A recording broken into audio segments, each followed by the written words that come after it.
All right, I got it. I'm ready to go. I'm ready for an adventure.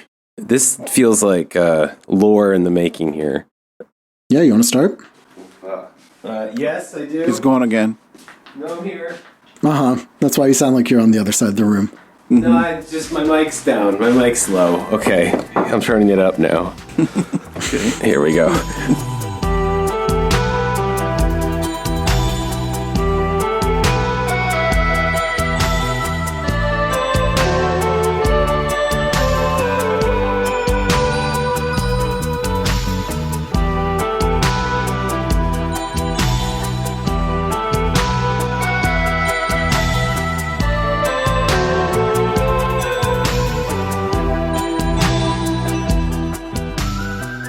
All right, welcome to The Empire Never Ended with Boris, Fritz, and Ray. Yo! Hey. Hey, we got an exciting one today. Oh, people we want to hear about. You know, people doing something probably okay for once. Yeah. It's definitely, I'd say it's a little bit of a throwback. It's definitely a throwback to the last arc.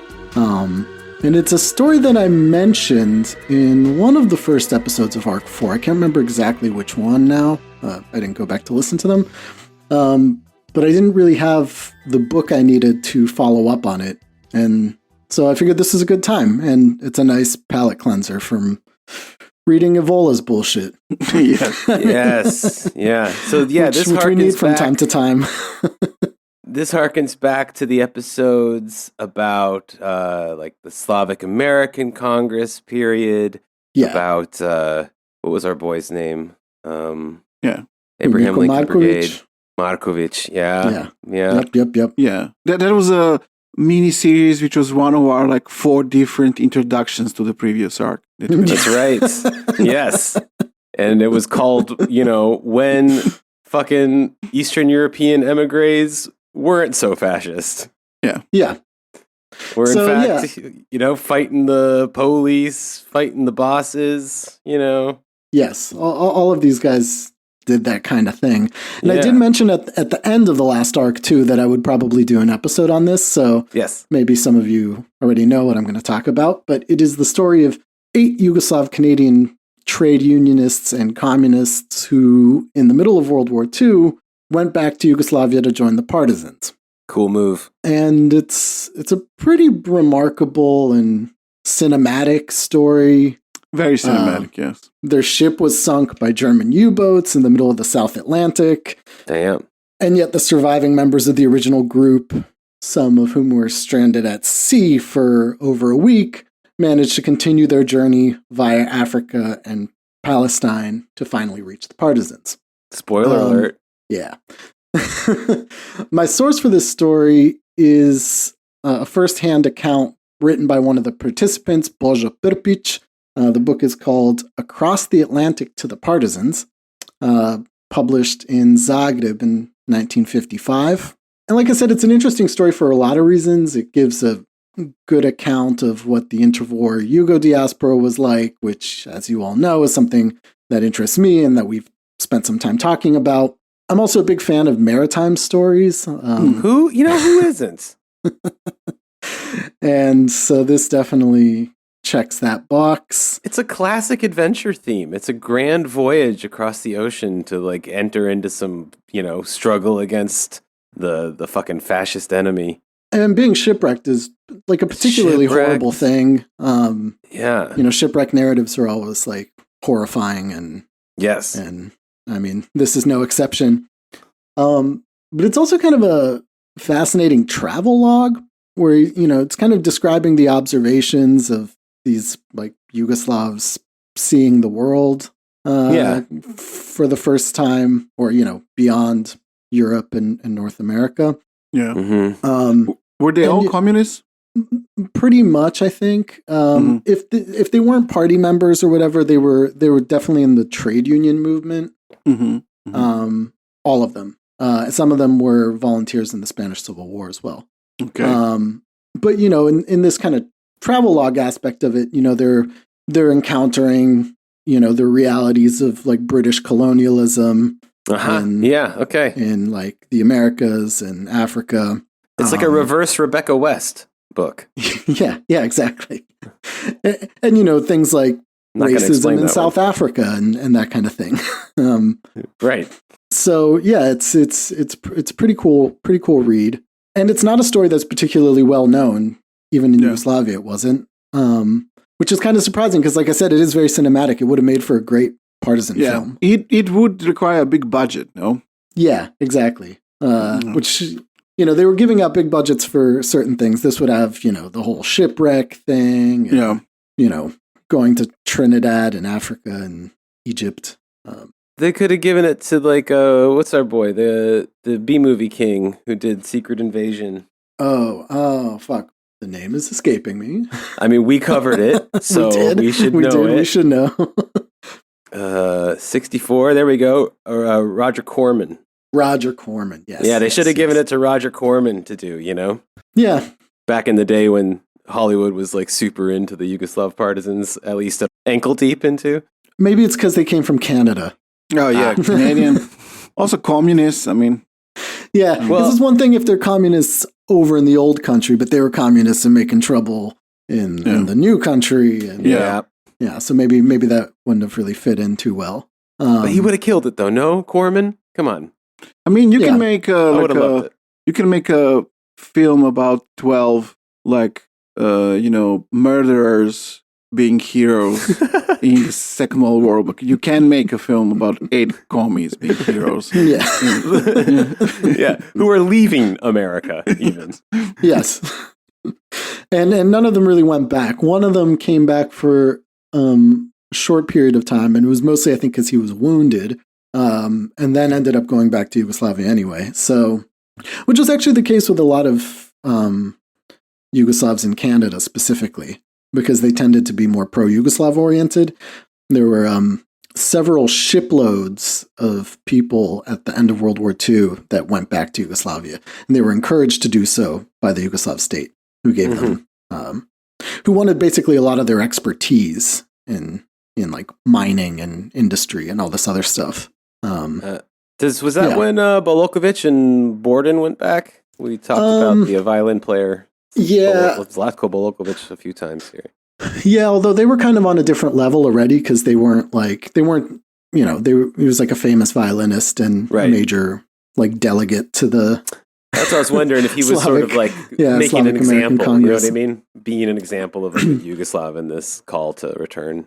No, a lot of them just wanted to go. The Yugoslav state bought a ship called the Worker, which made, I think, 4 or 5 different trips across the Atlantic from Canada to Rijeka in Croatia to bring people back. I got to say, I'd be a little bit nervous about getting on a ship called the Worker. I'd rather get on one called the Beach Blanket or the Day Off would be a great one.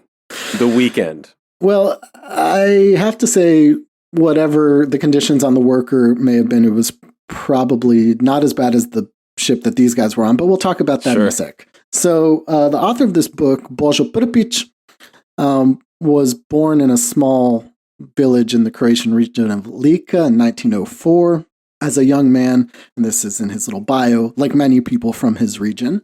This is Morlock country. It's Morlock country. There we go. He immigrated to Canada, where, like almost every other person in this group, he worked as a miner.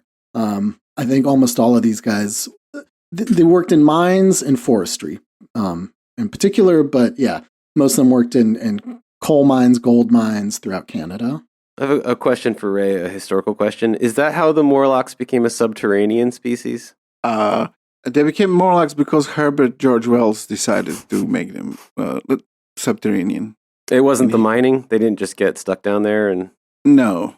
He probably didn't know that much about this.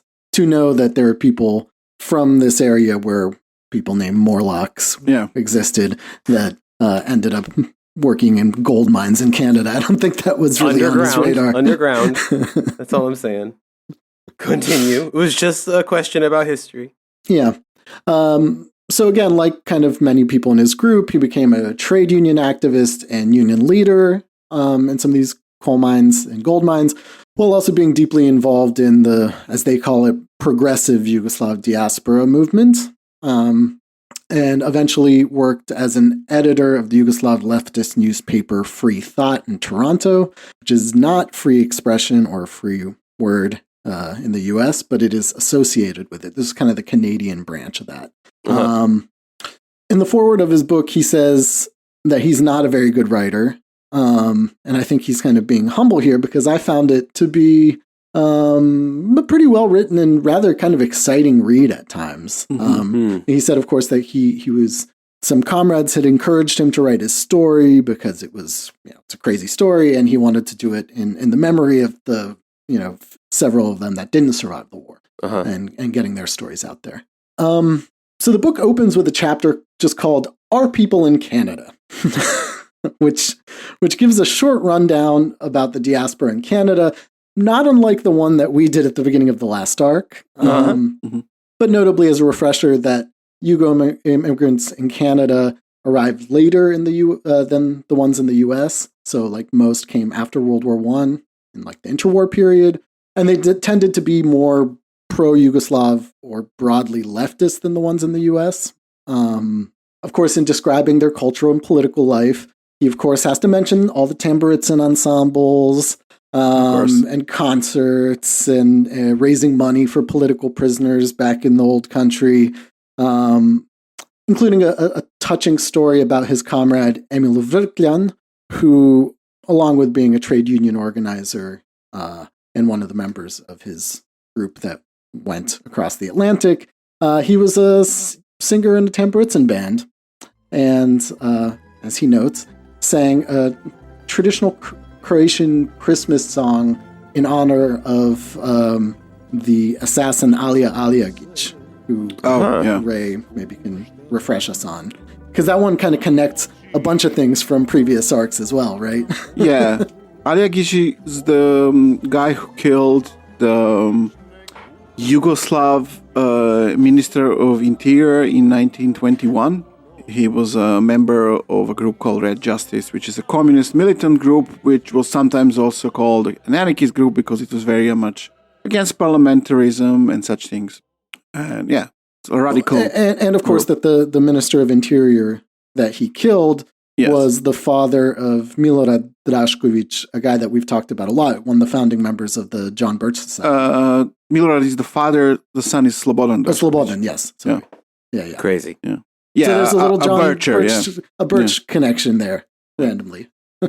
Yeah, I mean, he would, that like Serbian Yugo Bircher guy would, he would go on William F. Buckley's show and say how, his father was killed by communist bandits and such things. It was like really a source of his anti-communism, I guess. Although his father was already quite a brutal anti-communist. Right, exactly. Which is why he got off. No, yes.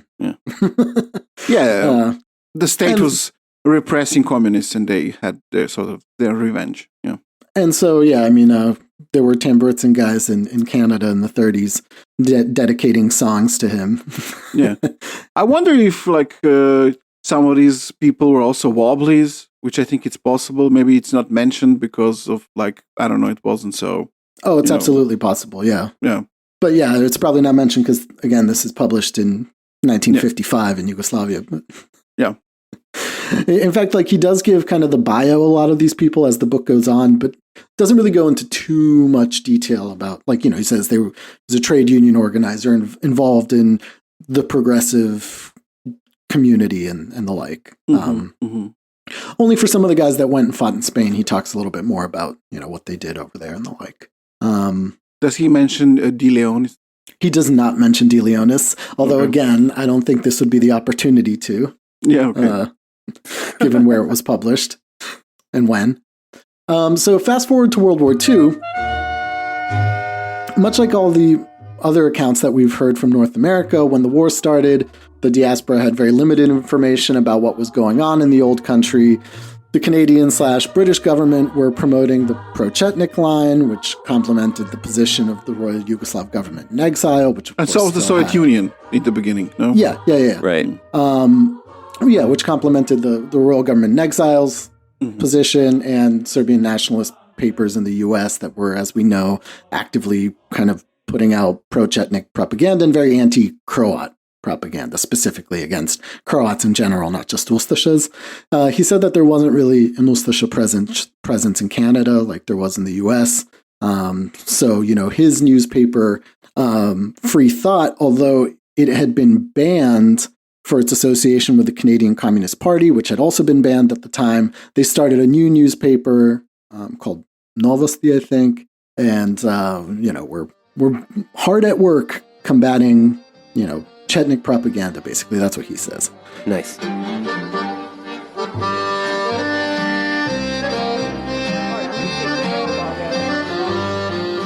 However, in early 1942, their offices were visited by a delegation of British military personnel who notified them that the Ministry of Defense of the UK was looking for 30 to 40 Yugoslavs to be infiltrated into Yugoslavia to establish kind of lasting contact with the partisans.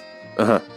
So the next day, the author Božo Prpić, a guy by the name Joso Šarić, and Nikola Kovačević, also known as the Old Man, who's kind of an interesting guy too. He was the oldest of them and he was from Montenegro, and considered to be kind of the intellectual of the bunch. He had been an intellectual dissident in the old country, and then came to the U.S., worked in the Free Expression newspaper in Pittsburgh before kind of getting kicked out of the U.S. and ending up in Canada. Interesting. And so, they had a meeting with a British colonel who told them quite bluntly, we know that you're communists and that to you we're bourgeois capitalists and imperialists, but right now we're fighting the common enemy of fascism, and we can go on and continue our ideological fights after the war is over, but, there's a job to be done and you guys are the ones to do it. Right. And this is probably why were they recruiting Yugoslavs in Canada? It was very difficult at the time, to get across the Atlantic. The entire North and South Atlantic were filled with German U-boats, torpedoing ships nonstop. And it seems to be because there were quite a lot of volunteers coming to recruitment offices and saying, hey, we want to be sent to Yugoslavia. This happened in the U.S. too. We talked about this in the last arc as well. And that also a bunch of these guys had experience in the Spanish Civil War, right? Like Joso Šarić and some others. And that's kind of probably the guys you want to have because they have a lot of combat experience and are in good standing with communists in Yugoslavia, right? Yeah, so a lot of these veterans of the Spanish Civil War were also kind of the basis for the partisan movement in Yugoslavia. Yeah, exactly. Because there was I am now forgetting the exact number, but there was definitely more than 1,000, maybe even 2,000 Yugoslavs fighting in Spain, I think. Yeah. And dozens of Yugoslavs from Canada went as well, and from the U.S. I mean, as we talked about, Mirko Marković, although he was commanding the American brigades, but some of them were in the international brigades or in the American ones, and then switched over to the Yugoslav ones before they came back to Canada and the like. So I mean, it makes a lot of sense that that's who they wanted to recruit. So they were able to select their own group of people that would go initially. So they didn't get all 30 or 40 at once, but they selected this initial group of 8 people to be the first ones to go. And so that's the author, a guy by the name Joso Šarić, Niko Kovačević, Stevo Serdar, Lazar Jelić, Miha Klobučar, and Luka Biljan. All of them were either trade union activists, communists, veterans of the Civil War, or Spanish Civil War, or all of the above. What a cool-ass group. Yeah, right. I mean, they assembled the A-team there, right? Yeah. I think the entire editorial staff of that fucking newspaper went, along with, they're like, oh, who else is good for this? They picked a good crew. What is this? Is this? Can you tell me the year again? So this is 42. Okay, so this is actually before. Shit, I'm trying to remember when George Vucinic and the crew that was trained in Cairo parachuted in for the OSS. It was around this time. Yeah, I was thinking about that as well, and I didn't really have time to go back and look. I think because these guys don't really make it there until late 43, and some of them come even later than that. So yeah, I don't remember when Vucinic and the went there. I mean, the British officers told them they already have liaisons with the Chetniks and the like, and they wanted people specifically to go and join the Partisans. And they even have like an argument with him where they're like, we don't want to help the Chetniks. And they're like, well, the British position is that, both of them are engaging against the occupier, and yes, you will have to work with them. Which it turns out they didn't really do, because the guys that finally ended up there, like the author Božo Prpić, broke off communication with the British guys, British command, basically when they got there, and just joined the Partisans. So yeah, they're a little bit too committed. Vucinic is late 43. Okay, so yeah, it is roughly the same time. Yeah, it's almost exactly the same time. I wouldn't be surprised if they even knew each other. Although he doesn't mention them. He doesn't mention any of the like OSS American people in Egypt. Yeah. As I recall, Vucinic was sent in exactly because at that point the British had already established intelligence connections and the U.S. had yet to. Right. Okay, that makes sense. That makes a lot of sense. Although, I think it's totally possible that it's completely true that he broke off these connections with British intelligence, but also, he would have to say that, no, in his memoirs that are being published in the 50s in Yugoslavia. Think? Would he? You don't think so? Maybe I'm wrong. No, because I think he does mention that one of them did continue working with the British. Oh, okay. He just didn't. Mm-hmm. And it's also because they kind of parachuted him into his home region, and then he felt, quite at home. Yeah, sure. I mean, he hadn't been there in almost 20 years, but he still felt that moment when he arrived. But we'll get there. Great. So their first task was to be sent to a military training facility near Toronto, where they were trained in explosives, kind of covert action stuff. Because they were basically supposed to be commandos, right? Parachuted behind enemy lines. But they weren't to receive their paratrooper training until they arrived in Egypt, which they would have to do by ship, which would circumnavigate Africa to get there because it was too risky to just cross the North Atlantic. Yeah. And then, once they got to the Middle East, they would receive their paratrooper training and then be dropped into Yugoslavia. So it sounds pretty straightforward. I bet they were hanging out with the Georges, with Mussolini and Vucinic then, if they were hanging out around in Cairo around then getting training. Well, we'll see when we get there, because they spend some time in Cairo, but they actually get their training in Palestine. Okay. All right. Which they have some interesting observations about as well. So they do this whole, covert action, explosives training, and they're good spirits and ready to go. And the time comes for them to go. So in the summer of 1942, they arrived to the port of St. John's, where they found their ship, an old beat-up freighter called the Andreas. And this kind of like, it's funny because they had the subchapter here, once they established that they go to St. John's, the subchapter is just called Piece of Junk. Nice. Yes. Courinthia is what it says.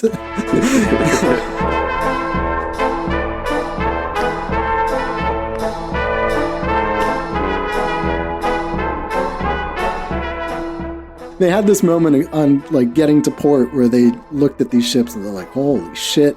Kind of like Luke Skywalker seeing the Millennium Falcon type thing. Right.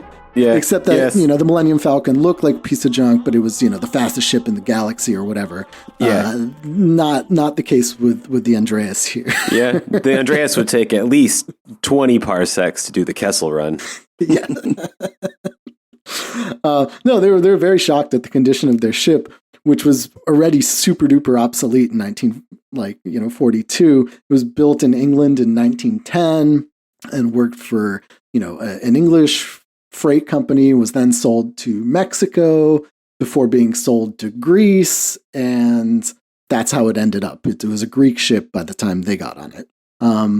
So the captain, who was not too excited to have them, he was basically like, oh yeah, they told me that we have to carry you guys. We don't have any room on this ship. We don't have enough resources for you. We're not doing very well as it is. So you guys are going to have to sleep in, cots and hammocks in the hallways and stuff like that. But we'll try to make the best of it. So the captain and most of the crew were Greek. but there was a Dutch first officer, I think 2 Frenchmen, 3 British people, a Chinese crewman, and a young black Trinidadian who was, of course, forced to work in the engine room. And they talked to him at some point as well. So the ship departs Canada, like I said, in the summer of 42, heading first to New York City. And there's a funny little anecdote about their arrival to the port of New York, too, which I liked. So, when ships go into harbor, there's a pilot that gets on board to guide the ship into port. That's a thing, if you didn't know. I believe you. They come on a small boat, and then they get on to a bigger ship, and they guide the ship into port. And so these guys get on outside of New York, and they're all sitting on the deck, and they just hear these guys get on, and in Croatian exclaim, "Get a load of this piece of junk." Yes. And they were all happy, and they were like, "Hey, look, those are our guys, Dalmatians." Yeah. Like, in fact, there's a lot of this book. I was telling this to Ray before, but it just kind of cracks me up. A lot of the book is them telling people that have no connection to Yugoslavia about like different regions. They'll be like, "Don't worry, he's a strong Montenegrin," or like, "That's how us Lika boys are," to like, a British guy in South Africa. I have no clue what that means. Just like a lot of kind of local patriotism for their regions. But yeah, they're like, there's our Dalmatian guys. And we did talk about also that like a lot of people in the port of New York were Croats, right? That also comes into play with the whole Westies thing later on too, right? Yeah. Yeah. And then Prpić also makes a kind of interesting observation about like, seeing the Statue of Liberty for the first time, and Ellis Island, where he remarked that this entry point for millions of immigrants had now become a prison for deportees and undesirables from the U.S. Surely referring to, the deportation of communists. And guys like, their comrade Mirko Marković, who had been detained on Ellis Island when he was coming back from Spain. If you recall that Ernest Hemingway helped him get out of that. So I think that's kind of what he's referring to. But again, he has these little remarks along the way of the places that he goes. And so from New York, they resupply, and their ship goes in a large convoy that's escorted by military vessels towards Trinidad. So, they're feeling pretty safe at this time. And he starts talking a little bit more about kind of the morale on the ship. So, like I said, a lot of these guys are Greek. He said that the morale was absolutely terrible. The ship was falling apart. They had really crappy food. All the Greek guys were totally demoralized. A lot of them had done these runs before. They were constantly, being attacked. Some of them had survived shipwrecks. None of them had really communicated with their families since the Greece Dutch guys was were being weird. The Dutch guys were apparently complaining. The Dutch guy was complaining, and the French officers were complaining that the Greeks were unprofessional or whatever. But I mean, they were kind of in a hard spot. You know what I mean? They had just been on freighters on the other side of the Atlantic from their families, just going back and forth, waiting to die, basically. Goddamn. In these ships. And also, before they, get to Trinidad, they talk to the Trinidadian sailor and the Chinese sailor about like their experiences on the ship with racial discrimination and the like. And the Trinidadian kid who's 19 is preparing them kind of for what to expect when they get to Trinidad in terms of like how society is structured there. And then also leaves with an interesting story that they had been on a ship that had been torpedoed and they had survived, and that a German U-boat surfaced by them and gave them pro-Nazi propaganda that, and these were all Black and Asian sailors, gave them pro-Nazi propaganda about how the German war effort was against British imperialism and for liberating colonial subjects. This is after they torpedoed them? Yeah, after they torpedoed Bold them. move. Read the room, you know what I mean? Like, not a great time to like make your case. Yeah, but this is also, again, that kind of forgotten Nazi anti-imperialism that they used a lot when talking to people outside of the European context, right? And just kind of that moment stuck out to me. They gave a bunch of black Trinidadian sailors pro-Nazi propaganda and expected. Well, you have to take advantage when your enemy is the British Empire. That's like not very much liked by many people around the world. So, No. Yeah. But this was a U-boat? Mm-hmm. Who fucking stocks the U-boat with like leaflets before they leave out to battle? Just in case you guys get a moment. Just in case it comes up. I'm not saying it will, but it might. Maybe. Maybe they had those kinds of orders. I'm sure they did. I'm just saying, what the fucking freaks, these Nazis. Yeah, totally. So the convoy makes it to Trinidad okay. They spend some time resupplying and fixing the ship in Trinidad for the long haul across the Atlantic to South Africa. I'm so sorry. I have this picture now in my head of these fucking Nazis getting off the U-boat. I'm sorry, they are a little wet. Just dry them out on the deck, maybe? Yeah, he hangs them or something. We are underwater after all. No, to make it even better. And I'm not sure if he's trying to infer that like there was Nazi infiltration in Trinidad as well.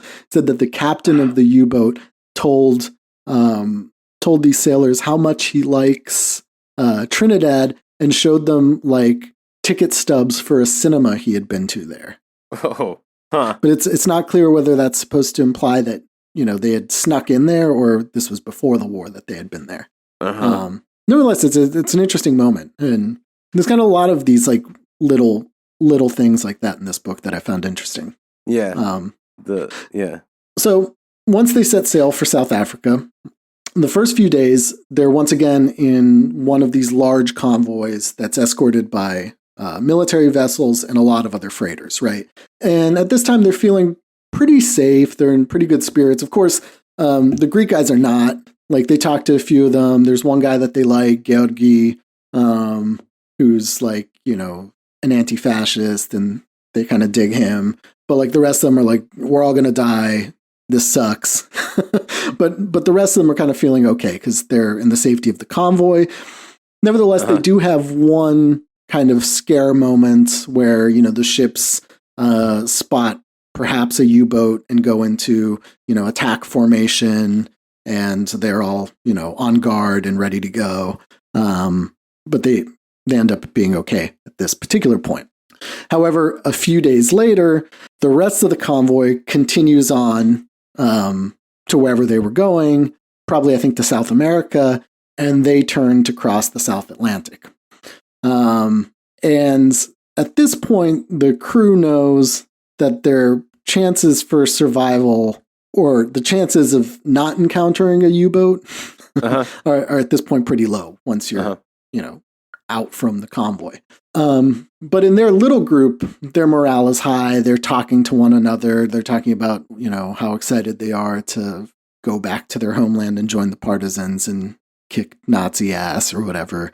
But that doesn't last for long because, yes, after a few days being out in the open seas, their worst nightmares come true. Now, there's an interesting moment that they say, and it's not clear what exactly happened. Just like a day or so after they leave the convoy, an airplane flies very low over them, like kind of buzzes the ship, but they're not sure whether it's an Axis plane or an Allied plane. They conclude kind of that that's an Axis reconnaissance plane, although I don't know where it would have been coming from. They're kind of in the middle of nowhere in the South Atlantic, but it is this weird moment that precedes the attack.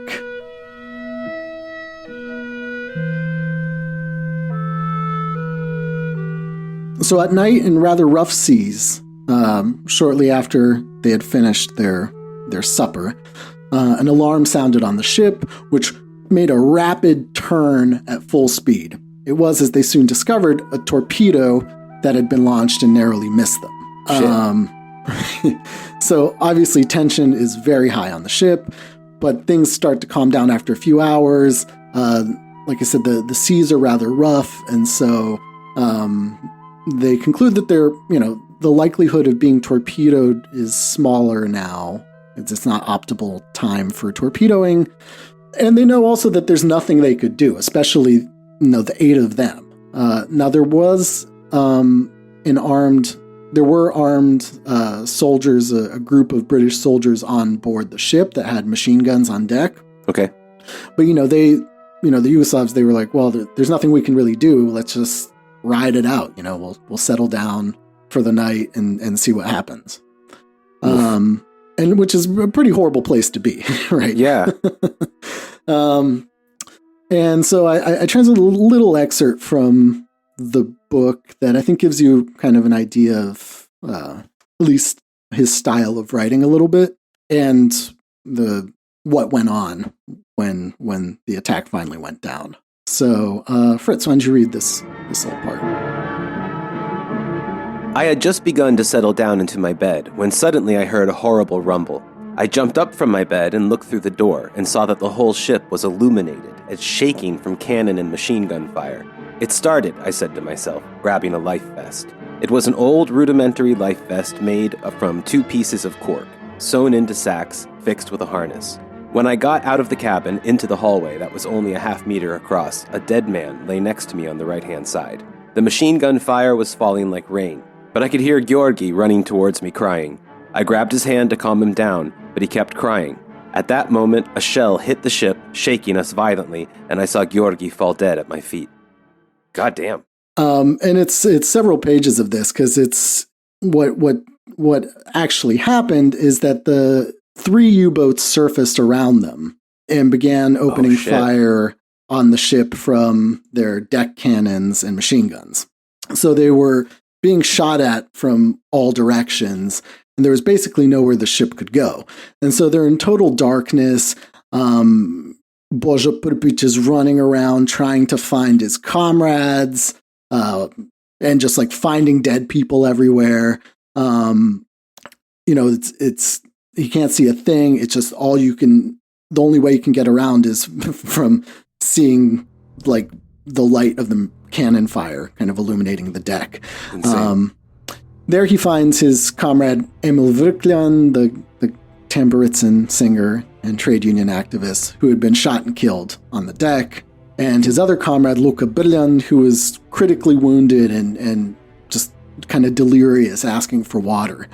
So he continues to kind of dodge machine gun fire on the deck, crawling around looking for anybody who's still alive, especially his comrades, but anybody to get off the fucking ship. It's clear that it's about to go down. Right. After gathering a few more of his comrades and a few random crew members, like this British radio officer that they called Spark, apparently he found him in the radio room in his underwear, just screaming, and they kind of pushed him out onto the deck.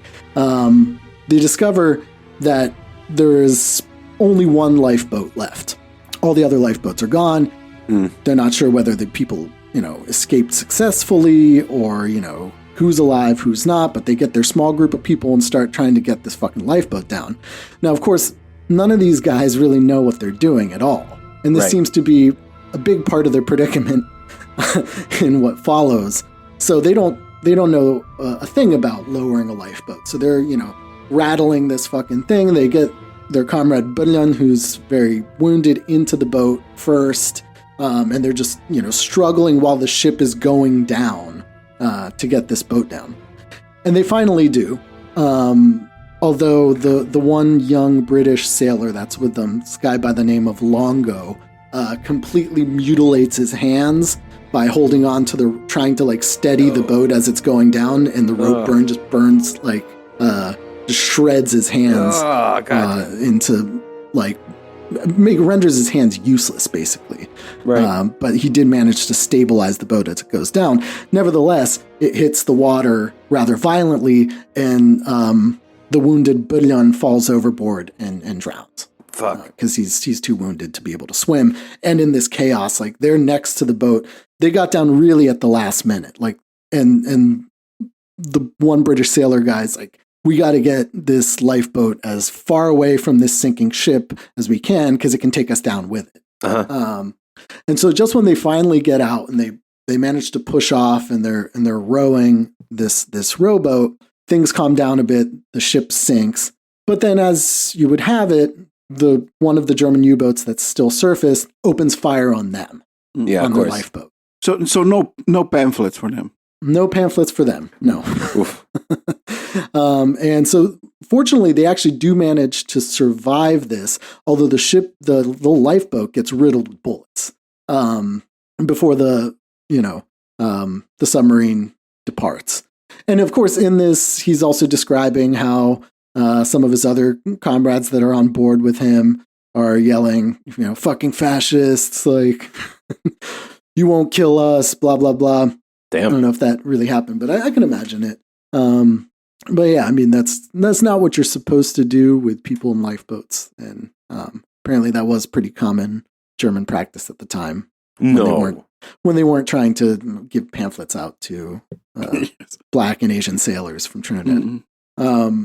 Sorry, I thought it was the T-shirt cannon.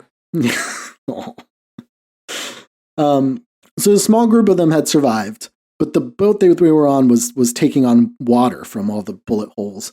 And so they spent basically the first night just trying to patch the holes with pieces of clothes, any kind of item they could find to stuff in these bullet holes.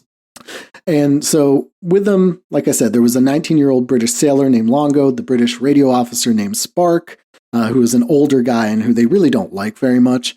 In fact, I get the impression that they don't like British people very much at all. They think that they're kind of assholes. And I guess they have reason for it. And then out of their group, it's the author Prpic, Jelic, and Klobuchar. And as their luck would have it, they finally patch up this boat as best as they can. And they realize none of us know the first thing about sailing. This 19-year-old British sailor, who's the only sailor out of the bunch, this was his first ship that he had been on. So crazy. The first ship that you're on, gets sunk. He doesn't have a fucking clue about what they're doing. So They realize, okay, we don't have a compass. There's supposed to be one in the lifeboat. It's not there. They have no way to orient themselves. They don't know enough about navigation by the stars. Plus, they're in the southern hemisphere. Yeah, right. Totally different. Absolutely no clue what they're doing. Yeah. And so they're just like, guys, we're kind of fucked. Yeah. And they decide to, okay, there's a sail on board.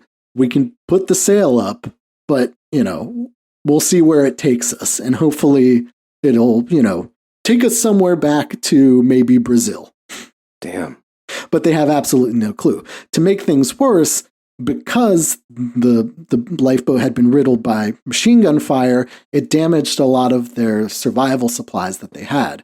So a bunch of the jugs of water that they had been punctured by bullet holes. A lot of their food had also been compromised because the boat had taken in so much water.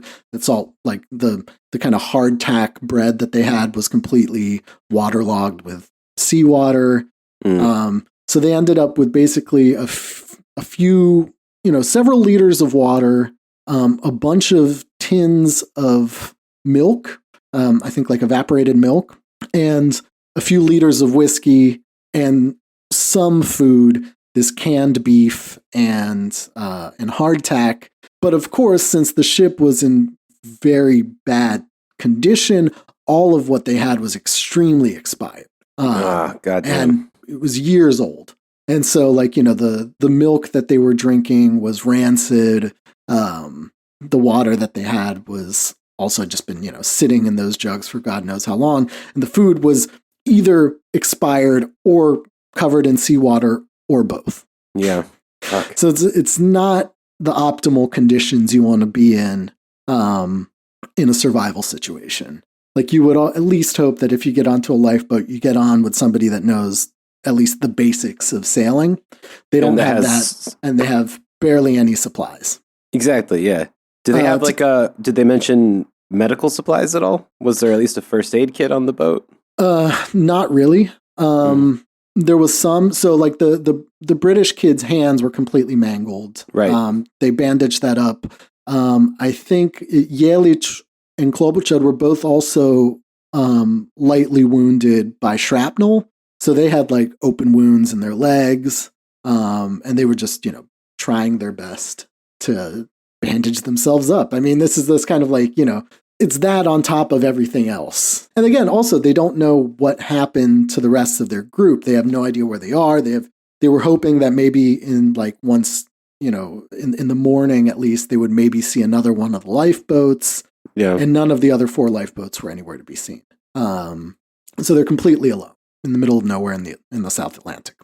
To make things worse, that British radio officer Spark, who Pripyat found in the radio room in his underwear screaming, was basically kind of unresponsive for days, like in a state of catatonic shock. Uh-huh. And it was only once they busted out the whiskey that he started to liven up a little bit. At which point he demanded all the whiskey for himself. Whoa. Oh. All right, Spark. Yeah. At which point the 3 Yugoslav guys kind of took control of the operation. They're like, no, fuck you. How can you be so selfish? We're all in the same position together. Why would you get more whiskey than the rest of us? Go fuck yourself. And they take it upon themselves to deal with the rationing. Mm-hmm. And they do so, rather well for, the first few days. They're drinking little bits of water. They're drinking little bits of whiskey and eating whatever food that they can salvage. Yeah.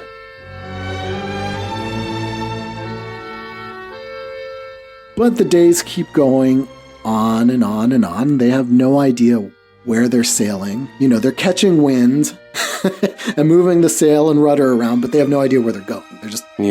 They're going, hoping that they'll find a boat or a ship that'll save them, but they have no idea because, again, the part of the Atlantic that they were crossing on, the convoys tended to hug the coast the best they could, right? The ships that were going, across the open ocean were largely on their own, and there weren't that many of them, right? So even the chances that, they see a ship somewhere in the distance, whether that ship's going to see them, apparently they did have flares, but still, you never know, or whether they'll want to pick them up or not. So they're in a pretty bad position. And the days keep going on and on. They run out of water. They run out of whiskey.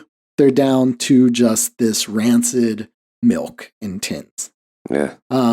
And to make things worse, and they kind of laugh about this a little bit, on their entire trip from Trinidad up until that point, it had kind of been raining constantly. Uh-huh. And yet, they're out here for days and not a single drop of rain. So they're not getting any fresh water either. And basically the whole middle of the book, a large portion of this book is just dedicated to how much thirst sucks. Yeah. Because once they run out of water, they start kind of losing it. They're just sitting there waiting for rain, moving in a direction, and hoping for the best. When they finally do get rain, they manage to drink a little bit of water, but then again, it's not that much. They don't really have very many vessels to get this water. The added problem is that with rain, they also got a few storms, and not being sailors, they didn't really know what to do in a storm other than put down their sail and get down to the bottom of the boat and hope for the best. Uh-huh. And of course, the boat that's also taking on water constantly. They're constantly fucking pulling out buckets of water from this thing.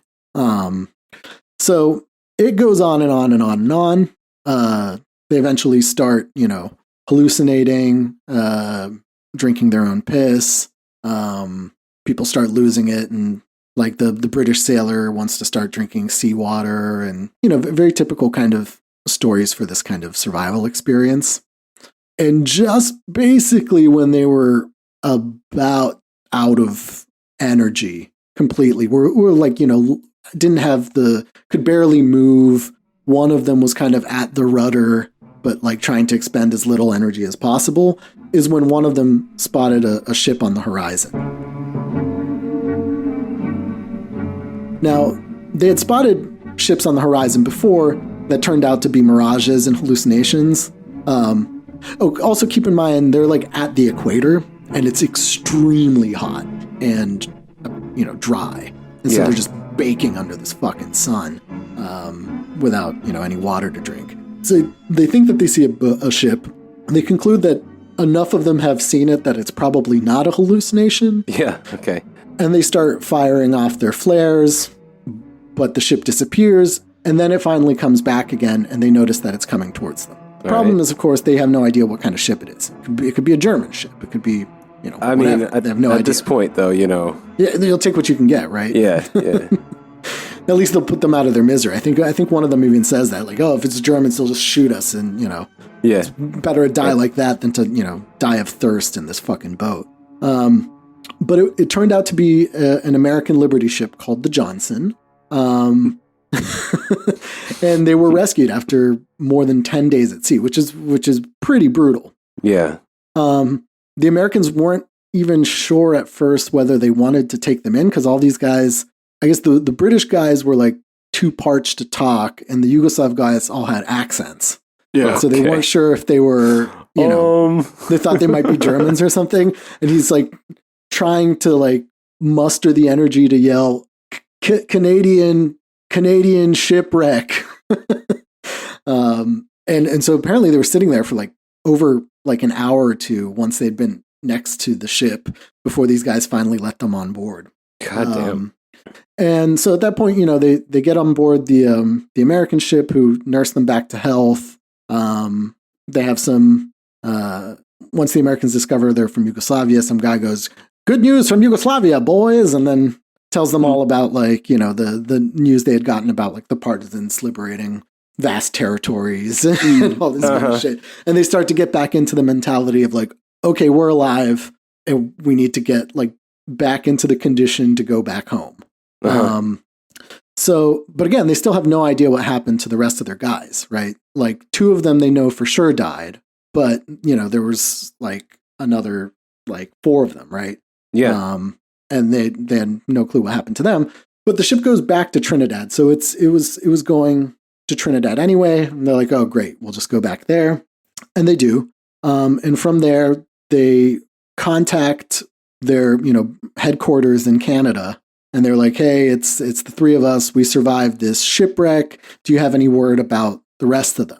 And it turns out that they do. And all of the rest of them survived. Whoa. They had much better luck in that they went on a lifeboat with that Dutch first officer, who they weren't riddled with bullets when they hit the sea. So like they had a seaworthy lifeboat and a competent officer. Yes. And like, navigational equipment. So the Dutch guy, I guess, got the sail up, pointed them towards Brazil, and got them to the Brazilian coast in like a matter of days. Yeah. So they were actually doing pretty okay, except for old man Kovacevic, who was wounded rather critically, but since they got him to shore fast enough, he was able to survive. Although he would be wounded for the rest of the war, he didn't end up going with them. He was also, again, like he was much older than them and he got shot, Yeah. He wasn't really going anywhere. But I mean, these guys weren't too young either. I mean, if you look at it, no, I would have gone. Bitch was born in 1904. So like, I mean, he's not exactly like a spry young man, he just survived this fucking shipwreck, dying of thirst for 10 days. Would not apply. No. I would not do that. So yeah, they spend the next few weeks in Trinidad, waiting for the rest of the crew to get there from Brazil, who make it there without a problem. And so once they're all reunited, they once again decide, well, they still have their orders. They still have a place to be, right? They have to get aboard how many another of ship. the Yugos are continuing the journey at this point? All but 2. So one dead and one old and wounded. Oh, yeah, 5 of them, I guess. Yeah, because Kovacic stays there. Okay. So again, they have some rather interesting observations about their time in Trinidad too, because they spent several weeks there, and they had nothing to do while they were waiting for the other guys. In fact, they start to talk more and get to know each other's life stories a little bit better. We find out that Jelic, for example, had an interesting life story. He was born in Herzegovina. He was a Herzegovinian Serb, and when he was a child during the First World War, his family were victims of the anti-Serb pogroms that were happening in Bosnia and Herzegovina, and they were expelled from their village, was burned down by Austro-Hungarian forces. He lived in the woods for like 2 years, and then his father had already been in the U.S., so he moved to the U.S. as a teenager to go work in logging in Alaska.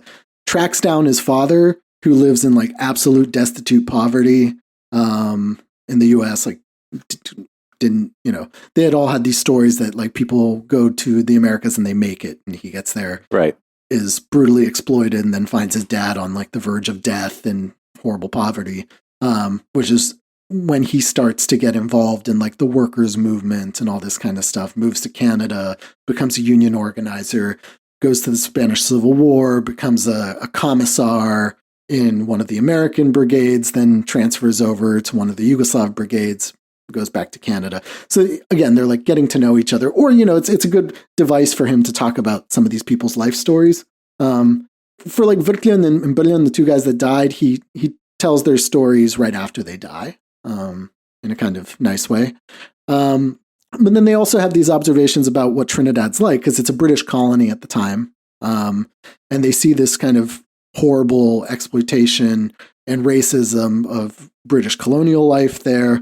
All the Europeans living in like the, in the town, and living rather well for the conditions of wartime conditions. And then, vast slums of indigenous and black people who were, working the sugar fields, and lots of really grim descriptions of like sex work and all this kind of stuff around the port, that they talk about in this kind of horrified way, because, they had never been to a British colony like that before. Yeah, they knew about all this. They always talk about this, like they know about this stuff on like an abstract level, but had never, this is their first time actually witnessing this kind of thing hands-on. And you get a lot of this in this book of them interacting with like colonial subjects. It will become more true once they get to the Middle East as well, and seeing this kind of resentment against imperialism and the realities of exploitation and racism in these places. So it's kind of cool to hear their perspective on that. But yeah, once they're all nursed back to health and reunited, they set off again on another ship to South Africa. This time, they're like, okay, if we go down, then like we're definitely getting on a lifeboat together and with somebody who knows what they're doing. Yes. But the other sailors, that there was a superstition among the other sailors that it's good to have survivors of a shipwreck with you on board, because then like, they have good luck and they won't get torpedoed. All right, so that works out okay. They can take their pick. Yeah, but once again, they do go with a convoy for a certain amount of time, and then they're all out on their own. This time, they actually do make it across. And there's an interesting moment, too, when he sees, the author sees Africa for the first time. So he's like describing them approaching South Africa, the coast of South Africa, and he says, "I feel like I've come back home." And it's an interesting perspective, right? Yeah. Because he's a guy from Croatia talking about this. He says, I spent, decades of my life in this kind of unknown place, North America. I got to know it pretty well. But when I saw Africa, I knew that I was going back to like my homeland, because Africa and Europe and my country are all connected on like the same landmass. Okay. This is not something I expected to read, but there you go. I heard the reverse of that exact story from a crotchety old Yugoslav architect who told me that in the 70s he was doing something in Angola and visited the beach at one point and said to himself, why did I come all the way out here? We have beaches in Yugoslavia. And then never again left Yugoslavia. Yeah, that's one perspective. Just it's a different polarity. Similar story. This guy sees Africa and he's like, "Oh, I'm home." Yeah. So they get to South Africa and they only spend a couple days there, but it's enough for them to just be like, "What the fuck is this?" Because they get off the ship, I think, in Cape Town, and again, this is what they say. They're like, "We knew that South Africa, that like segregation existed in South Africa. We had read about it in books, and we had read about it in the South, in like the American South, but this was our first time seeing it, and it was like shocking to them." So they spend he spends a few pages describing like what this apartheid basically looks like. Yeah. And then like describes getting into an argument with some like racist British people in one of the ports who like didn't want to let them into a club of some kind or a restaurant because one of them didn't look white to them. Oh, damn. Well, shit, man, the Brits are not looking good in this story so far. No. And so I guess one of them, a guy from Lika, is about to lay the smackdown on some like, British racist guy. That's how they do in Lika.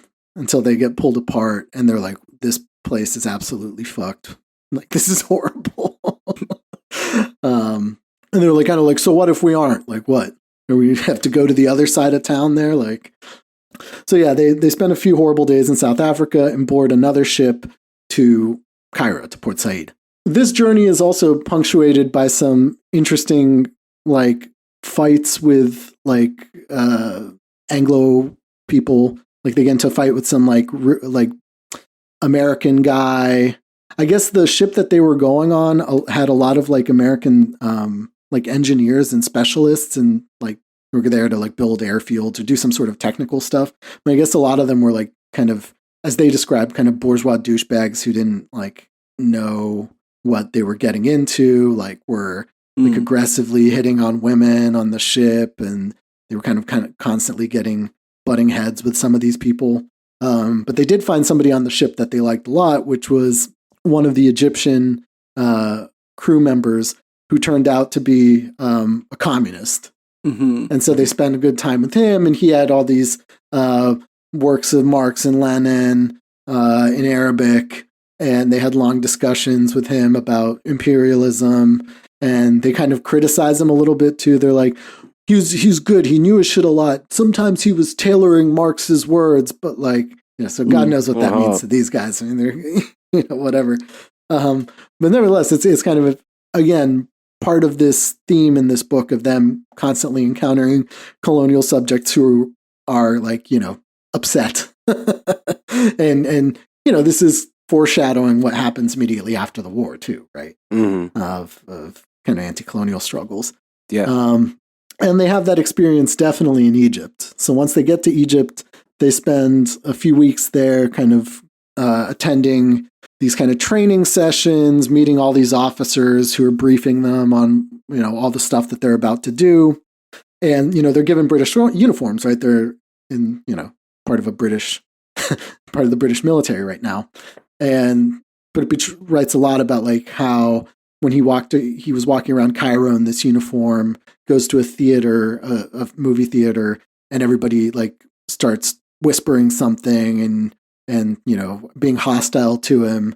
And one of the guys is like, look, man, like, you're British, you have to go. He's like, oh, I'm not British, I'm from Yugoslavia. And at which point they're like, oh, so why didn't you say so? Like, but the like kind of pinnacle of his of their experience with British people is in one of these lectures that they're getting from a British officer who had just come back from Ethiopia. And he's telling them, this whole, big room of British military personnel, I just came back from Ethiopia. I was training, some of their troops there, and, typical British, like, like horrible savages and ruthless tribes. It was horrible. And they said, this is what you should expect when you go to Yugoslavia as well. Oh, okay. At which point they like all freaked out. And at this point they had also been reunited. They'd actually been not reunited, united with some other Yugoslavs who left after them from Canada. But, since they didn't get shipwrecked, arrived there before them.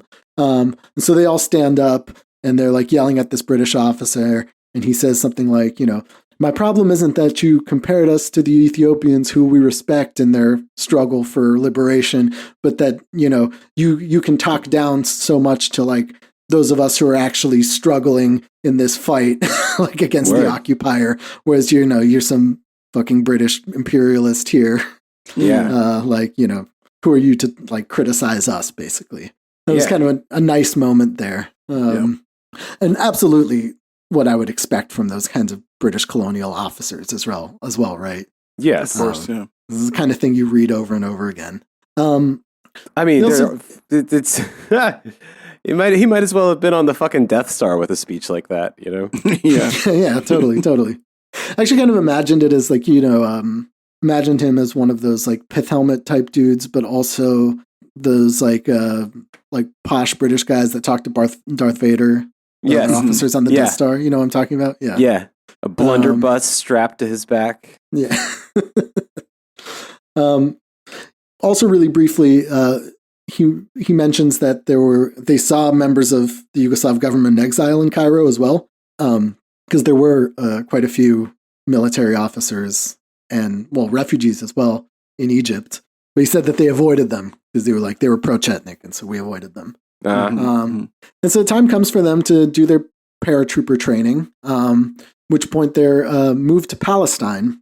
And I gotta say, I mean, it's pretty ad hoc training there. I mean, like they do, I think 3 jumps and then, okay, you're good. I guess gravity does most of the work. Yeah.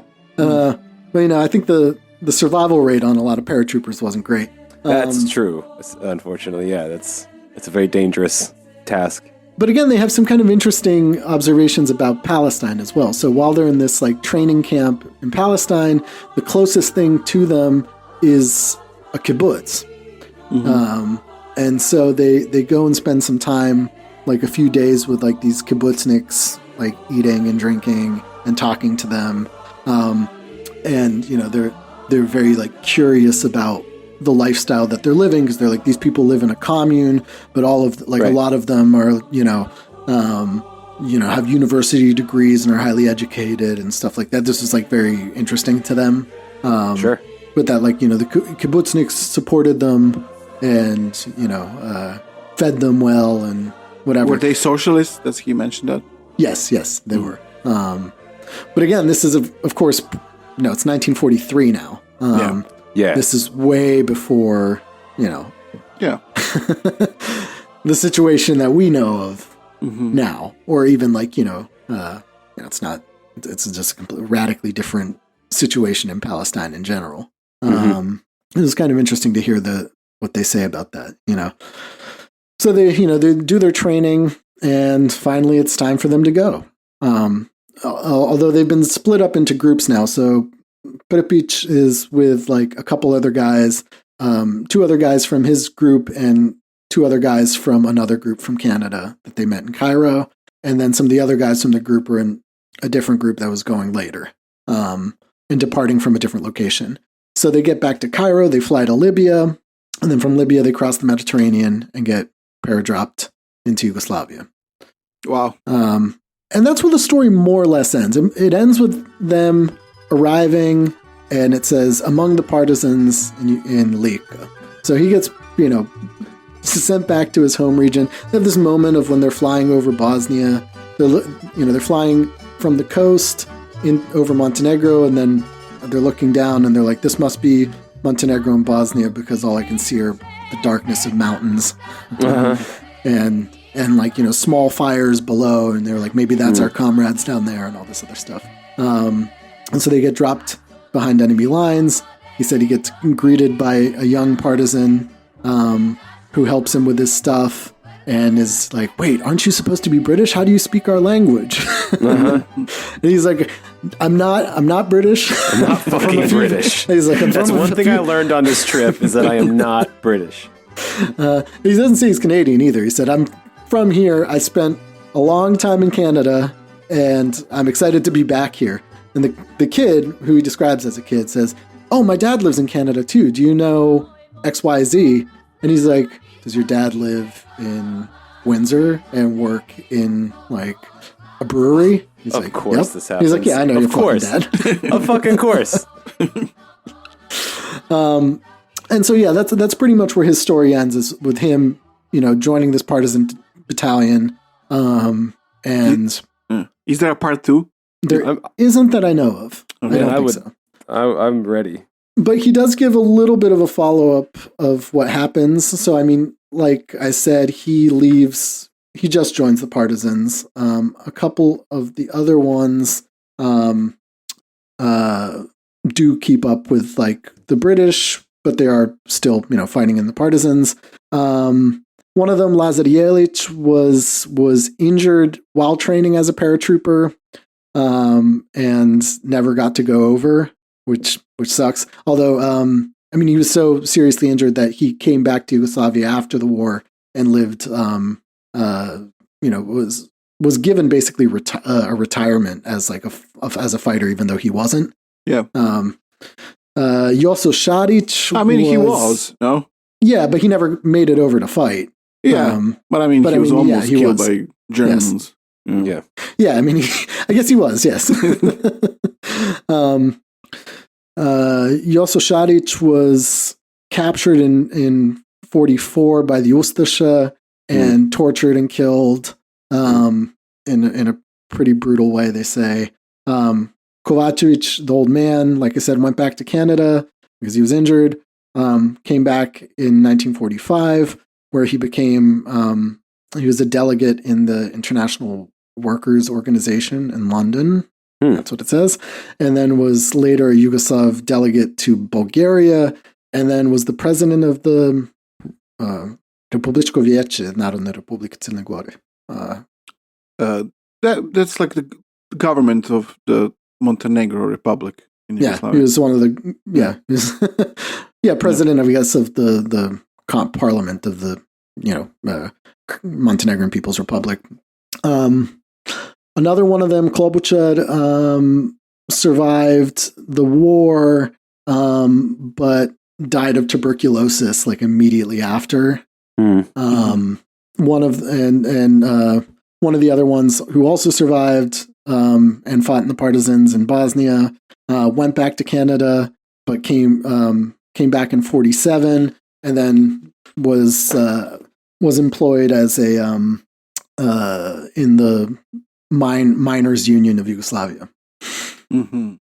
So yeah, he doesn't talk too much about like what they all individually do. There's no stories about the battles they take part in or whatever. It's mostly about getting there and the trip there. And like I said, it's a pretty good read. I was pretty happy with the whole book.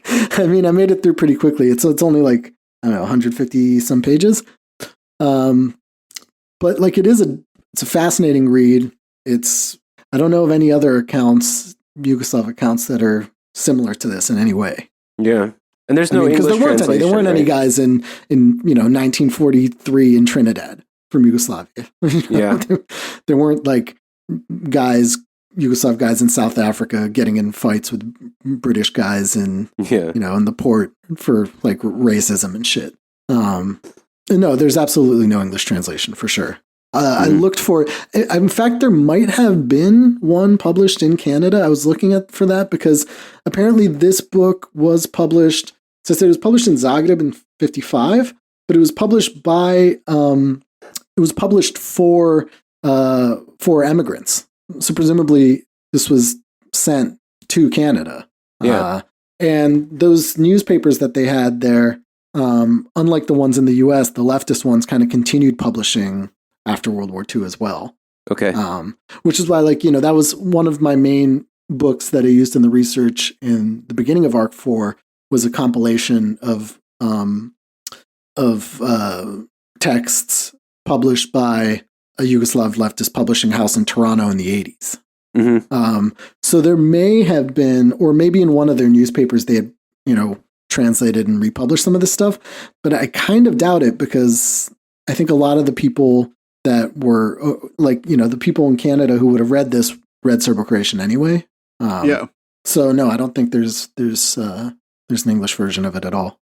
Except on TENEPOD right now. Except as TENEPOD exclusive, baby. That's right. Fucking crazy story. Yeah, definitely.